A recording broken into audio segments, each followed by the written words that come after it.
Hello, my name is David Stevenson, and I've got with me today Paul Major from the Bellevue Healthcare Trust. Paul, welcome. Thank you. Hi, David.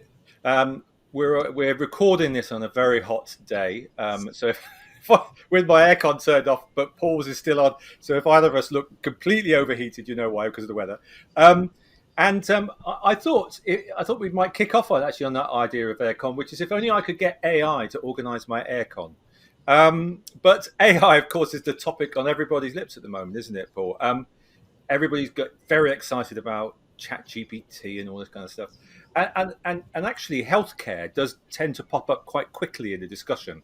Everybody imagines a future whereby we've got robotic, doctors and nurses, and probably more realistically, I think, in the kind of public discourse, AI and drug discovery. And people get very excited about that. I think there was that deep mind thing, wasn't there, recently, where they were the folded proteins and found out some amazing stuff. So it does sound as though AI, and so I've got to ask you, because everybody's talking about it, AI does sound like the big thing for drug discovery.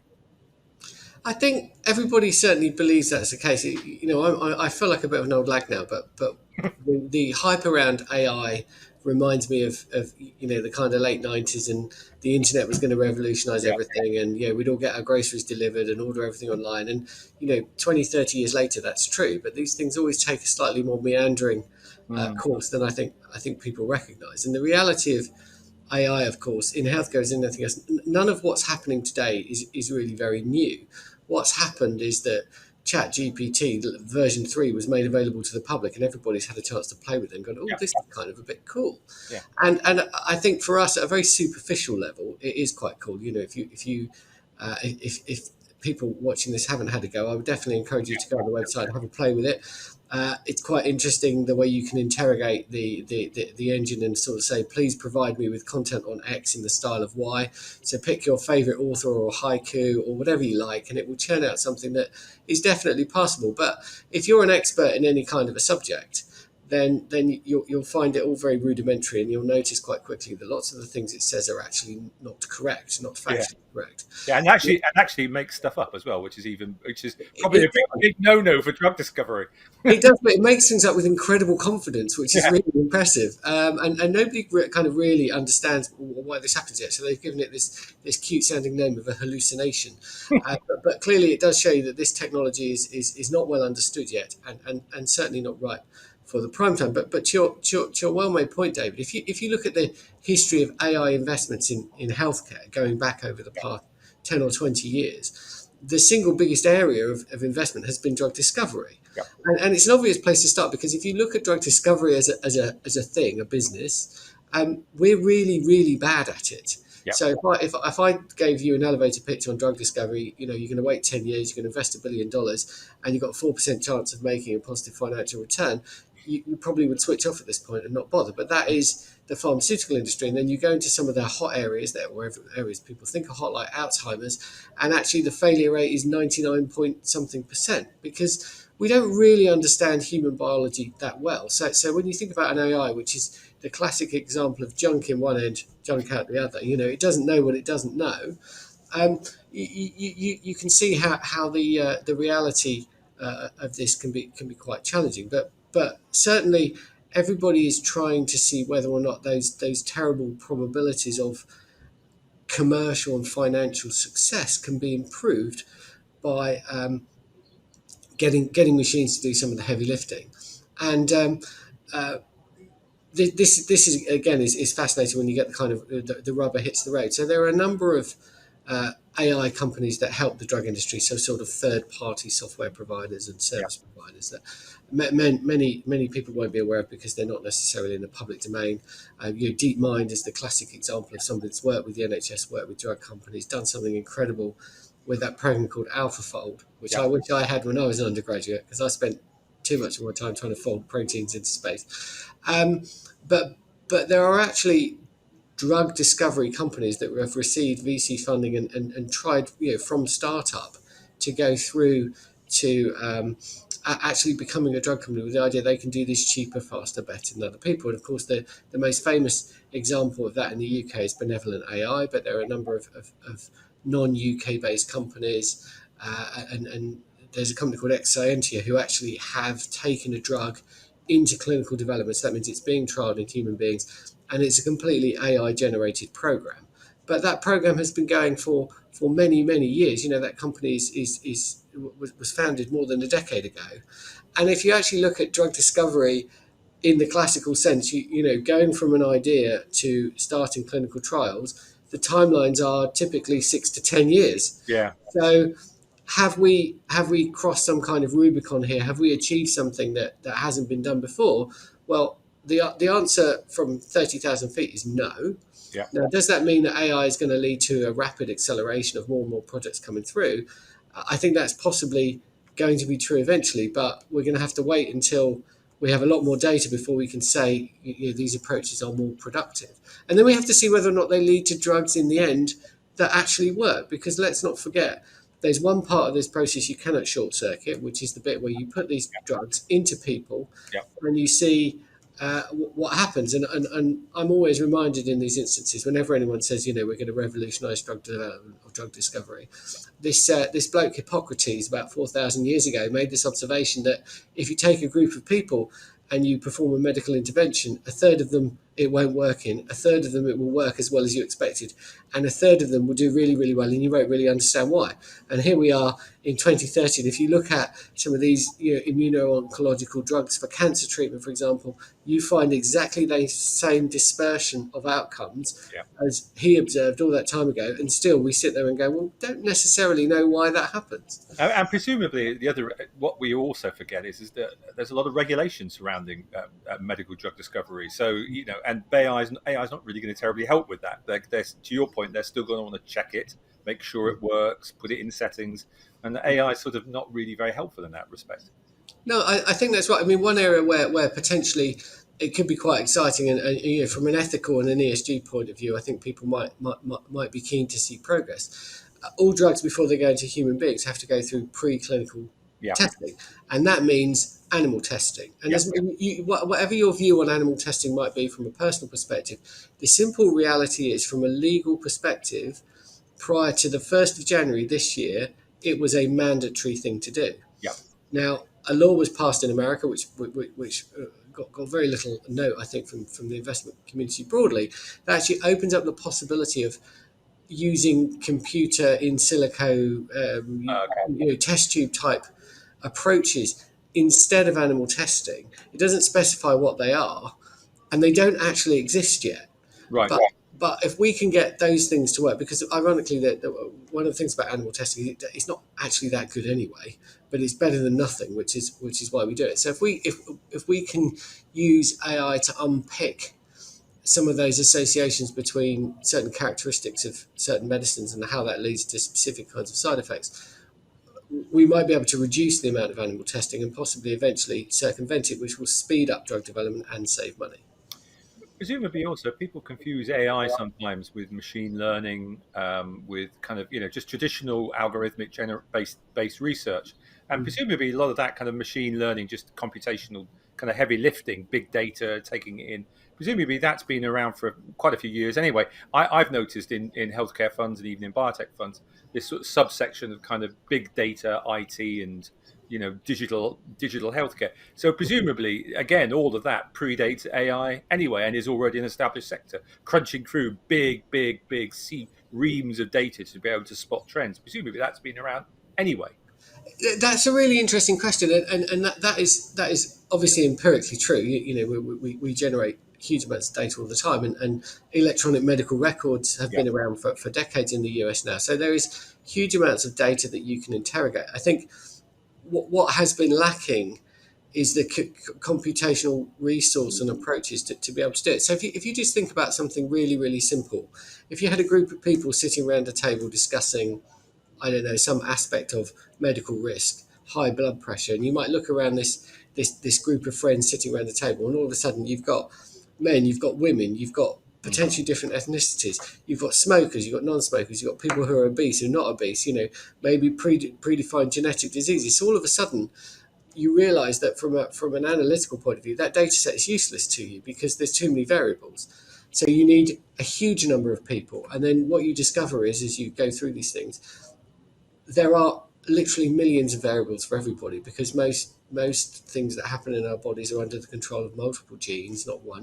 Biology is never as simple as you'd like it to be. So we're getting to the point where we can do lots and lots of genetic testing and genetic analysis, and we can begin to maybe find associations. But the computational resources needed to do this stuff are truly staggering. Even when you get into simplistic things like DNA, do you have a good gene or a bad gene? Well, the reality is we all got two genes, two sets of genes, one from each parent, and within our bodies there are probably multiple copies of each gene, and some of them are switched on and some of them are switched off, and that process happens during embryonic development, and also during your life it can change.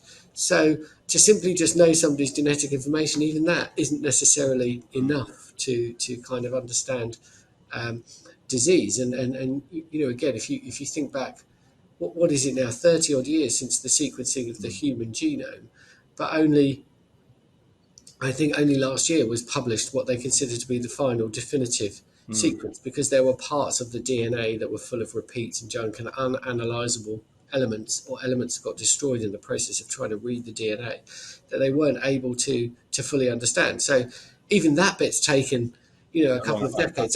So I think all of this is potentially very interesting, but if one is trying to be pragmatic and certainly thinking about the allocation of personal capital, I think you need to recognise, this is not a revolution that's coming tomorrow, at least not in these kind of groundbreaking areas that we talk about. I think where AI is going to impact our lives in obvious ways relatively quickly is around many of the tedious clerical things that we have to do. So the biggest frustration, certainly if we're talking to an audience here in the UK, the biggest frustration most of us will have with healthcare right now is we can't get an appointment with our GP. Yeah. And then when we do, we have to go through endless cycles on the phone, speaking to some officious person who's not necessarily medically qualified, and then to find out we can't get an appointment for 3 weeks. All of that could be done with an AI. Well, that always makes me laugh, because on that exact point, was everybody always gets excited when they talk about AI, and that the company that behind it, OpenAI, they've got a big shareholder in Microsoft, and everybody gets terribly excited about Microsoft. And then I always sort of laugh, and I think, well, hang on, doesn't Microsoft own a business called Nuance, which is one of the world's biggest medical automation companies, doing precisely the kind of thing like medical doctors' notes and all that kind of stuff. And actually, arguably, it's all that very unsexy stuff, which is loads of note taking, to your point, secretarial work or communications-based stuff, patient records, all that stuff. That's much more interesting than some kind of weird AI creating some deep fold mind protein molecule that will revolutionize cancer. Well, I spoke to a pediatrician in Florida earlier this year, and he had implemented in his practice, a very large practice. Obviously, seeing children is quite complicated because the short attention span is difficult to get information out of them. And then what happens with notes is, as you say, you transcribe notes or you write notes, and then they get written up by your medical secretary. And you have to understand your handwriting. Indeed, and then it has to transcribe them, re-edit them, and eventually you get a definitive report produced. But huge amounts of clinical time, probably 30-40% of this gentleman's time was spent on paperwork, for inverted commas. And so what he'd done is he'd implemented one of these Nuance-based tools, and it was effectively an AI listening device. And it created the notes on the fly during the session with the patient. And he said, at least it gave me a first draft. I can edit by speaking to it, so, add this, add that, add the other. And then he'd give it to his assistant. She would tidy it all up. But because everything was being recorded and it wasn't onerous for him to do it, he was capturing a much richer seam and dimension of medical information, which obviously means if that patient ever goes to another physician, it's much easier for them to pick everything up, because all the information, all the background, all the history is there. And he said it genuinely been life transforming for him. He said, I'm not seeing more patients, but I am getting to see my own family, which is quite an awful thing. So, and to extend the kind of AI metaphor, people are terribly worried about the AI killing us all and that kind of stuff. And eventually things like Terminators and robots come in. And I do want to just touch on robotics and automation.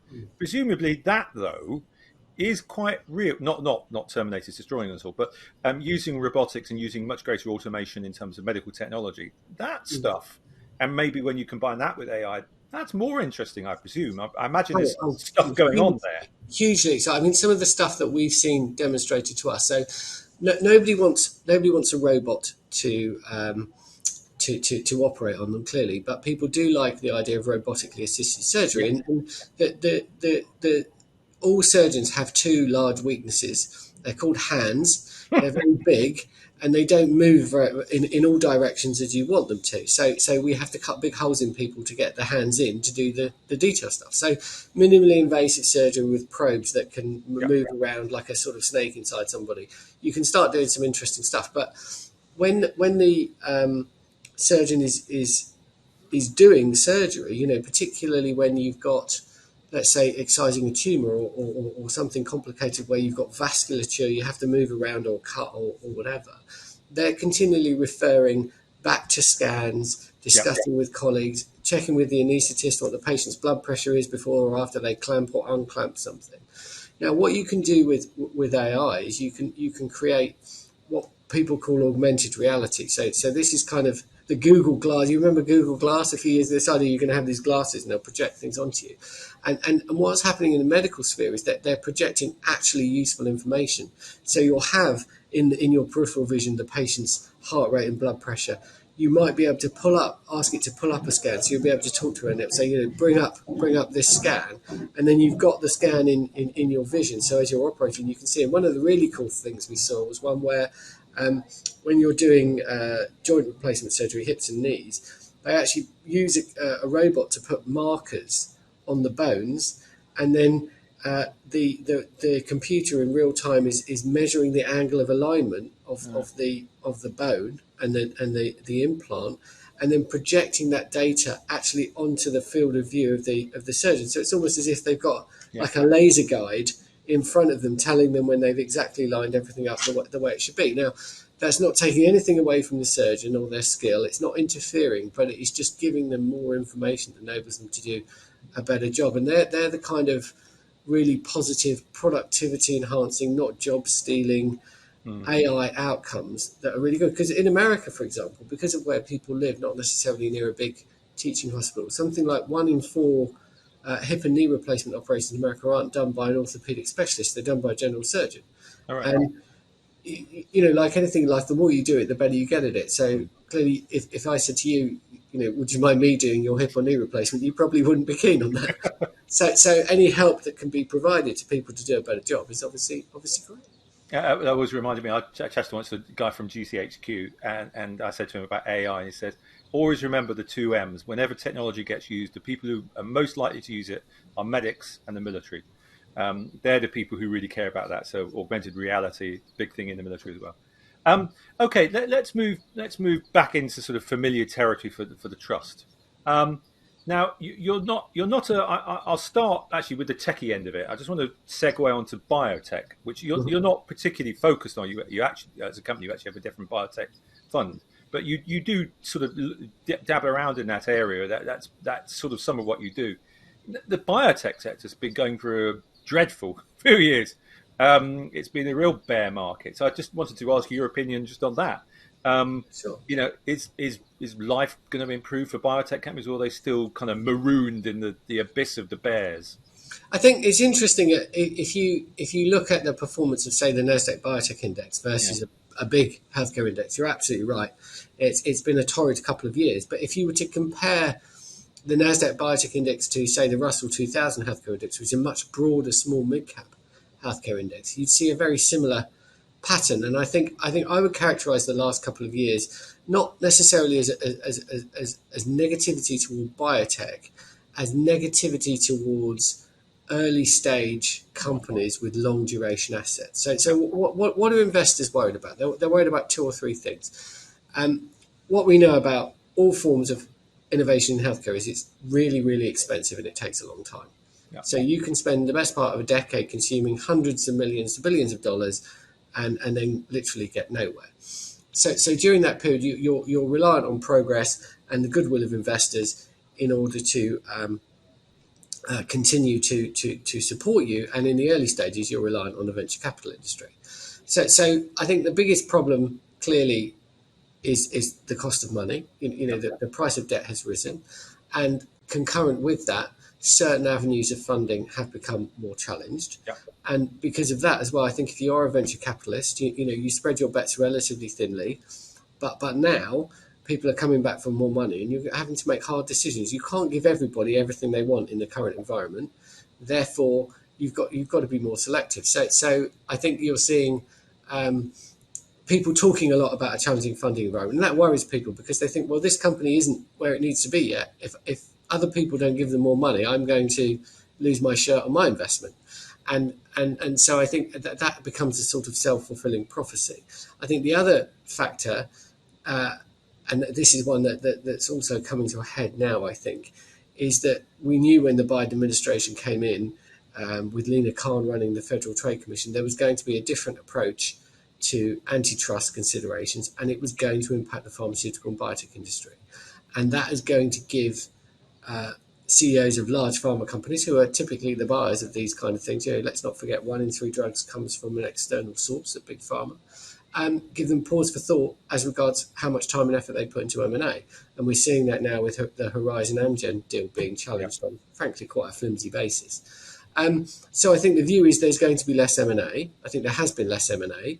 And therefore people think, well, I don't need to be in biotech because there's the higher likelihood of a take-up. But as I say, if you broaden this discussion out, I think it's one relating to kind of small and mid-cap healthcare. And it's a really interesting topic that you've raised, David, because if you look over longer periods of time, and we can really go back to Q3 21 to see the start of this decoupling that you refer to, is really unprecedented on a 20 or 25 year basis to see such a protracted period of underperformance. Whenever the market has a wobble, 2001 with the tech crash, or end of 2018, COVID in March 20, you always see a bigger sell-off in small stocks because there's less liquidity in them. So when the market draws down, they get hit harder. That's a mathematical inevitability.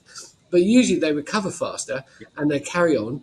And if you pick any period of history over the last 20 or 30 years, absent a crisis, so between those periods of time, small mid-cap healthcare always outperforms large-cap healthcare. And why shouldn't it? It's where all the innovation, all the growth is.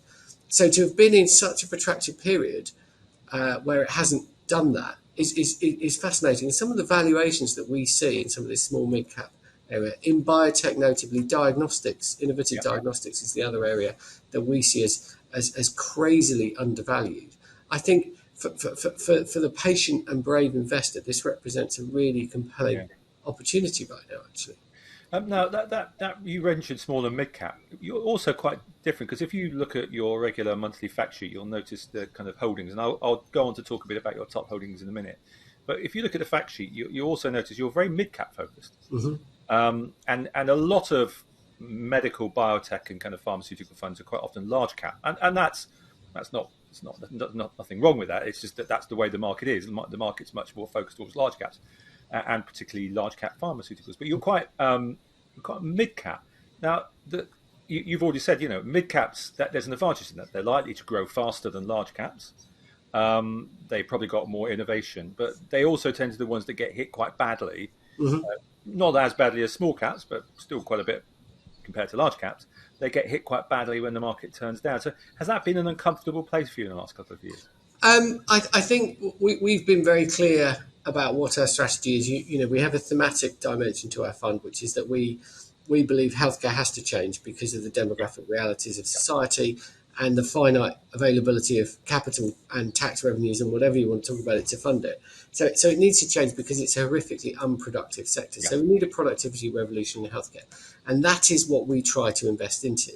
Now, the tools that are going to change productivity in what is a quite staid industry tend to be disruptive innovation. So that draws you towards small mid-cap. So we've always said to people from the inception of the fund in 2016, this is not by choice, but by consequence of approach, going to be very US-centric, very small mid-cap focused. And what we've done through this period is we've stuck to our knitting. Now, we have 2 objectives for the fund, which is double-digit annualized returns on a rolling 3-year basis and to beat the benchmark. So in the period up to middle of 21, this was the best performing broad healthcare strategy across, I think, open and closed end. And we struggled subsequently. We're again, just about ahead of the benchmark since inception. We're ahead of our peers, but it's been a very, very difficult sort of 24 months. If we compare ourselves to NASDAQ Bio or the Russell, the broader small mid-cap, we've done much better than them. Yeah. So I think the stock picking element of within that, I think it still supports the broad approach that we're having. But to your well-made point, we are in an unfavourable part of the market right now, and that is making performance very, very challenging. But if you take a step back and think about all of this from a conceptual perspective, this fund's been around for 6 years. Basically, the broad premise delivered significant outperformance in normalised market conditions. The need for the services that we're investing in is undiminished. If anything, it's grown because economically we're more challenged than we were before, and we're sicker because of COVID. So the disconnect that we're struggling with and society is struggling with is probably more pressing than before. And the final thing, I think this is really, really important and doesn't really get enough discussion. When Trump and Hillary were battling out for the US presidency, there was lots of hot air as usual about reforming healthcare and changing it in some way, shape, or form, and it didn't happen. And then Trump's come and gone, Biden's come in. We have had no meaningful legislative change that impacts the healthcare industry broadly since then. So through COVID, through the inflation, through all the myriad of crises we've faced over the past, it seems like forever, but it's just effectively, let's say, 4 years, the operating environment, absent funding for the companies that we would wish to invest in, is unchanged. And what everybody believed before was this was one of only 2 industries where you could really imagine 10, 20, 30 years of robust top-line growth, the other being the clean energy transition. And that has to happen because it's effectively regulatory mandated. And, as long as there are people, they'll get sick. So I think people can believe in kind of healthcare. So with all the things we're all having to think about as investors, the reality is that healthcare may not be particularly fashionable right now. People prefer AI, for instance. And it may be particularly unfashionable to be in the small mid-cap end of it. But the opportunity set is exactly the same as it was before. And eventually, people are going to look at the market and say, where do I get inexpensive growth? Where do I get quality growth? Where do I have conviction? And they're going to come back to these companies because that's the reality of the environment that they operate in. I'd suggest that viewers and listeners go and have a look at a term called Baumol's disease, Baumols disease. It's a term used by economists to describe a situation whereby you spend more money and you get less productivity. And in fact, if you want to understand how that works, look at the NHS, where they have spent more money, actually a lot more money than everybody thinks, and they've actually got lower productivity with more people. And economists are completely across this idea that you can actually have because they're service sectors, they require a lot of people, a lot of demands, and actually you need the productivity enhancing technology to get those workers to work better. It's actually a very well kind of an analysed area amongst economists. It's how they're constantly scratching their head about how we solve that problem. So there's on that topic, there's a very amusing story. So a guy called Lord Darcy in about 2016 wrote a report outlining a terrifying scenario where the NHS might have a budget of 150 billion a year by 2030. And so scary was this number that the NHS was asked to write a business plan, which came out in 2019. It's called the Long-Term Plan. What's funny about this exercise is this nightmare scenario of 150 billion is in fact pretty much where we are right now. The nightmare didn't come to pass, and it's not 2030. But it just goes to show you how almost impossible it is to forecast demand because there's this force multiplier effect of ever more people who are ever older, and all the time that they're not dying, they're becoming ever sicker, and the burden. So you have this kind of exponential increase on pressure, and at a certain point of time, we need to have a really honest conversation as a country, as a society, as every country needs to do, which is what are we going to do about this? Because we can either cap the services we provide, or we can all pay a huge amount for it. But there is no halcyon future, no middle ground where we don't do one or other of these things. And I think productivity will get us part of the way, but people have to commit to delivering it. Okay, well, Paul, I'll leave those kind of big issues to the side, and I just want to dig a little bit deeper into the fund itself. Now, you kind of a self-professed more defensive fund than biotech funds. Mm. We both see biotechs that are terrible for a couple of years, and you've done better than many biotech funds. You've got quite a high beta. If you look at your fact sheet, you're quite high on the beta. So how do you kind of manage that? That doesn't quite defensive, but you've got a high beta. So I suppose what must be going through investors' mind is it's great that I'm investing in a more defensive fund in the healthcare sector, but it's still it's still quite volatile and it's still got quite a high beta because the whole sector's there. So how do you where does it sit when in an investor's portfolio? Do they sit it in their high risk equity bucket, or do you understand what I'm getting at? It's very difficult for investors to sort of get their heads around where do you sit in this spectrum between defensive and aggressive growth, defensive.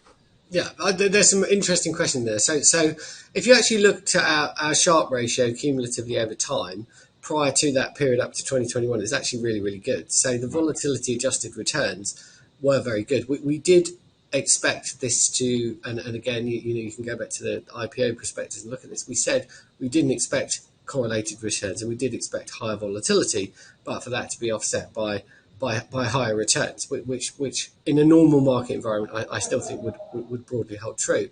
But you're absolutely right. It's been much more volatile over the last 2 years than any of us could have imagined. I think for the fund and for the market as well. Some of that volatility is due to stock specific events, and that's inevitable if you're focusing on kind of monoline businesses that are at an earlier stage. You are going to have regulatory or developmental issues, products, competition, whatever it might be, that can have a material impact on a particular company. But we've also had a lot of existential shocks. I mean, one that springs to mind for me, for example, if we go back to, and this is literally seared onto my brain, around the 6th of March, we were very significantly ahead of the benchmark, significantly ahead of our peers. We then had the collapse of Silicon Valley Bank, an event which nobody lost any money in because everyone was banked to stop by the Fed. None of our portfolio companies had any money with Silicon Valley Bank of any import at all anyway. And we drew 700 basis points of relative performance over 3 days, which we never got back. And you sort of sit there and think, that seems a bit unfair. What happened there? And so we've been buffeted a lot by kind of macro events. I'm certainly not going to disagree with the points you made. I think they are empirically true. I just my defence, for want of a better word, would be I think a lot of that volatility and implied beta comes from sort of macro. Come back to how do we run the fund and think about it? Well, we are a broad healthcare fund, as you say. So we've identified about 20 themes that we think are important to transforming the patient journey through the healthcare system. It's maybe not the way you want to think about a hospital, but we think about people's journey through healthcare a bit like a sausage machine. We look at, meat in one end, sausage at the other. There are various steps in the process that maybe aren't as optimized as they should be. Can you improve outcomes or cost or decision making at those different stages in the process? And that's what we try and invest into. So the way we try and damp down the volatility is by having a balanced exposure across different areas of healthcare. So if you look at one of our fact sheets, you'll see the breadth across different subsectors. We are unconstrained, so we're not necessarily invested in everything. We run a very concentrated portfolio, so it's been an average of 30 stocks over the lifetime of the fund, currently 28 right now. And we think 30 is kind of the sweet spot. We could go to 35 in the mandate, but we think 30 is kind of optimal for us in terms of balancing all these different things. And we will shift and move around as we think risk and reward play out. So again, if you look at the market yesterday, United Health made a comment about utilisation in the US. I think probably a very politically motivated comment, because they didn't make a comment like that at the last investor conference that they spoke at. And it sent the managed care sector down by a high single-digit percentage, $60-70 billion of investor value wiped out just on a single comment. We consider and we can say, well, does that mean we should shift some more money into managed care? If we were a biotech fund or a medtech fund, we couldn't do that, but because we're broad, we can, and so we can seek to take advantage not just of those long-term trends that we see, but shorter-term opportunities and risks. Again, we significantly deleveraged into the end of May because of everything that was going on with the debt ceiling in the US, because we have that flexibility to kind of be able to do this. So that's how we try and balance the risk and dial down the vol, is by having balanced exposure across disparate parts of that healthcare opportunity. And I want to finish just on a last question, which is, talk me through your top three investments so we get a proper kind of sense, context Sure. of what you invest in. So here's some of these will touch on, I think, some of the different elements of the story. So as I said, broad thematic approach, transformation of healthcare to improve outcomes and save money. So the biggest holding in the portfolio currently is a company called Exact Sciences. You might have heard of Exact. They are a cancer screening company. Their biggest product is something called Cologuard. The way this works is sounds crude, but they send you a kit, you put in a bag, it gets analysed, and it can pick up it's incredibly sensitive. It can pick up very, very early stage colorectal cancer. So once you're in that sort of 50 plus age group, you're at risk of colorectal cancer. For some people, much higher risk because of family history or other risk factors. And it's recommended that you do some kind of screening. So there are non-invasive screening tools available. Cologuard is the only one that I would say is very, very good. The other alternative is to have a colonoscopy, which definitely isn't for everybody, a painful procedure, and a time-consuming, and by the way, also expensive procedure. But it's also worth bearing in mind, again, because we have an ageing population, there is a finite amount of capacity in any healthcare system for colonoscopies, because they need an operating theatre, anaesthesia, equipment, a physician, etc., etc. The only way we're going to be able to do enough routine screening is if people adopt non-invasive approaches. And so that is finally being recognised, and we're seeing significant uptake in Cologuard, in addition to which they're developing newer and better versions of the test. It's the only diagnostics company that is funding research into liquid biopsy, which is this idea of blood tests to detect early cancer. That is profitable, and funding that research from actual income. Everybody else is dependent on the funding environment, which we've already talked about is quite challenging. So we see them as being in a very interesting position, not just currently with Cologuard, but in the next generation of cancer testing, which is, in our view, 5 to 10 years away. So that's our first biggest holding. And number two holding is a company called Option Care. So one of our big themes in the fund is the transition in the site of care. So our view is that hospitals are horrible places nobody wants to go to, that are very expensive and inefficient. Yep. And wherever possible, people should have care at home. Yep. And this is particularly true for people with conditions that affect their immune system. So if you're having chemotherapy for cancer, your immune system is heavily compromised. If you've got rheumatoid arthritis or Crohn's, you take drugs to suppress your immune system. And then once a month, they ask you to come to the hospital, the big building full of sick people with diseases, to receive your drugs. This makes no sense to any logical person. So we expect to see over time a progressive and accelerating shift toward home infusion, where basically the drugs are delivered to your home. A nurse comes around, hooks you up to a drip. You sit there, you watch Bargain Hunt or whatever your pleasure might be.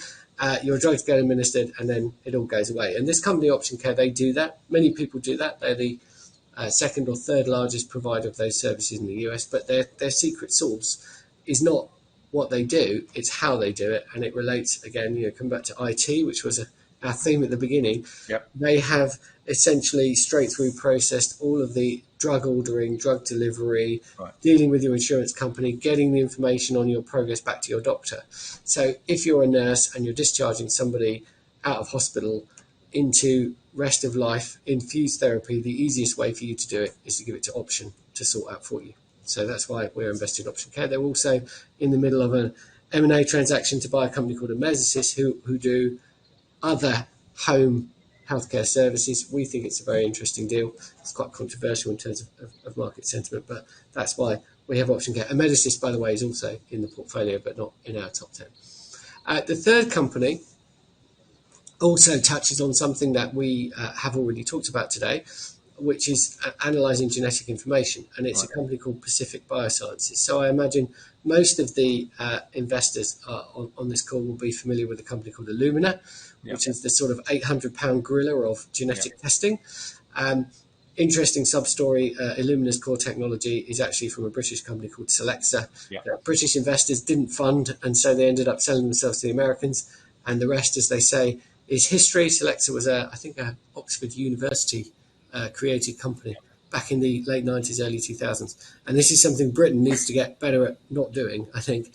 Yeah. Anyway, so Pacific Biosciences, same kind of era, but their technology is based around what we call long read sequencing. So the way Illumina has achieved what it's achieved is to smash your DNA up into thousands of tiny pieces, analyze all of the pieces, and then put them back together computationally like a giant jigsaw. When you do that, information is lost, structural information. So DNA, it turns out, as with everything in medicine, is much more complicated than we thought. It's not just about the genes, it's about whether they're switched on or switched off, how they're folded up, something called methylation, which is where the body can actually either activate or deactivate genes by modifying them. And Pacific Biosciences has technology that enables you to elucidate all of that information. And so it gives you a much more detailed and powerful picture of what's actually going on. Now, their machines were expensive, slow, and not easily scalable. But again, through combinations of hardware and software improvements, they've recently launched a next generation machine that is about, depending how you use it, between sort of 16 and 30 times more powerful than any long-read machine that's come before. There's another one coming probably in 3 to 5 years' time, which will be the same magnitude faster again. So we're getting to that point where we think you can do a lot of comparable analysis cost and time-wise on the Pacific platform than you could do on Illumina, but you're going to get a much richer seam of information from it. So we expect in the academic setting, in the pharmaceutical clinical kind of trial setting, that long read sequencing done by PacBio is going to become much, much more routine. Fascinating. Paul, I've virtually just run out of time, but I'm just going to return back to the very beginning and ask you a cheeky question. When do you think we're likely to see the first AI-generated drug actually hit the market? So we've seen the first AI-generated drugs fail in preclinical development quite a few times already.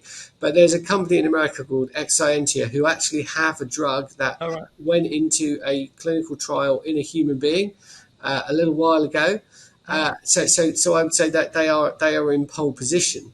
I think the more interesting question is, will these drugs be preeminent for any period of time, or will someone really useful? Yes. Will an evolved monkey like us, come up with a better version of the same thing within a short period of time? But I think what they always taught me at university was you could never analyze any outcome that didn't have at least 7 data points. So I think until any one of these companies has put at least 7 things into clinical development, you can't do an analysis of whether it's faster, cheaper, better, whatever. So I think we'll find out the answers to how good all this AI-enabled stuff is during the remainder of my working lifetime. But I don't think I'm going to bet that some AI-led future of tremendous advances in pharmaceuticals is around the corner. So I suppose it's just a bit similar, because when people got very excited about discovery of the DNA and genome platforms and all this kind of stuff, it took about 20 years, I think. Correct me if I'm wrong. Good 20 years for any major body of drugs to emerge, and they're only just sort of emerging nowish, really. And that's, as you said, good 20, 30 years on. So do you think that sounds like it's the similar kind of timescale that we might see some series of platforms emerges that AI really cuts through? That sounds like that kind of time. Yeah, I mean, again, if we go through some of these companies, the AI leaders, Exscientia was founded in 2012, Absci 2011, Recursion 2013, Benevolent was 2013 as well. So they've had 10 years already. It's just they weren't in the public domain for the first 5, 6, 7 years. And they weren't in the public consciousness for the next 2 or 3. But now everybody's like, oh, AI and drug discovery. Let's have a look, see what's going on there. So I think you're absolutely right. Another 10 years will probably enable us to make some conclusions. But to your well-made point, we've had countless revolutions promoted by the drug industry. The whole idea of what they call rational drug design, which is based on, as you say, all the genetic Yeah. analysis. And one of the things that's amusing about that is if you go back and look at some of these rationally designed drugs, now that they're actually on the market and being used, and we've understood the biology a bit better, they do work, but they don't work for the reasons that they were designed to work. In fact, it turns out they do something different to what we thought. So all of this just really serves to highlight that we've barely scratched the surface of understanding the complexity of human biology. But that should also excite us all that there is a huge amount of white space to go for in the future to create new medicines, new therapeutics, and improve the human condition.